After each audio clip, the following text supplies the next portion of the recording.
எல்லாருக்கும் வணக்கம். இந்த வீடியோல நம்ம எந்த குரூப் ஆஃப் ட்ரக்கோட ஸ்டெம்ம பத்தி பார்க்க போறோம்னு பார்த்தீங்கன்னா, நீங்க வாங்குற ட்ரக்கோட முடிவுல லியூகாஸ்ட் அப்படின்னு முடியுதா?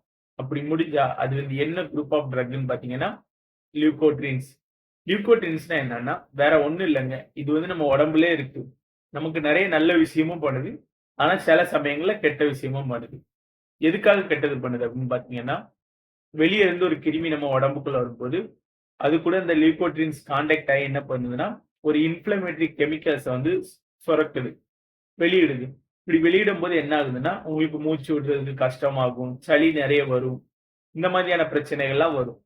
ஸோ, நம்ம அந்த டைம்ல அத வந்து ஸ்டாப் பண்ணுவோம். அத வந்து எப்படி ஸ்டாப் பண்றதுன்னா, இந்த லியூகோட்ரின் ட்ரக்ஸ் மூலமா தான் போய் அத பிளாக் பண்ண போறோம். இப்படி பண்ணும்போது என்ன ஆகுது? அந்த கெமிக்கல் ஸ்டாப் ஆயிருது. அந்த இன்ஃப்ளமேஷன் வந்து கம்மியாயிருது.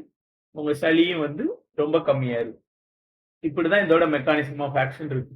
இதுக்கு மெயினான எக்ஸாம்பிள் என்னன்னு பார்த்தீங்கன்னா, மான்டெல்யூகாஸ்ட். நீங்க வாங்குற சிட்ரசின் டேப்லெட்ல சிலர பார்த்தீங்கன்னா, அதுல மான்டெல்யூகாஸ்ட் பிளஸ் சிட்ரசின் அப்படின்னு இருக்கும். ஸோ, நீங்க வாங்குற டேப்லெட்டோட முடிவுல லியூகாஸ்ட்ன்னு முடிஞ்சா என்ன குரூப் ஆஃப் ட்ரக் அப்படிங்கிற ஒரு பேசிக்கான விஷயம் தெரிஞ்சிருக்கும். உங்களுக்கு சிலர சளி எப்படி வருது அப்படிங்கிற ஒரு ஐடியாவும் இந்த வீடியோ பார்த்தனால கிடைச்சிருக்கும். இந்த வீடியோ புடிச்சிருந்ததுன்னா மறக்காம ஒரு லைக் போட்டுருங்க. உங்க ஃப்ரெண்ட்ஸ் எல்லாருக்கும் ஷேர் பண்ணுங்க.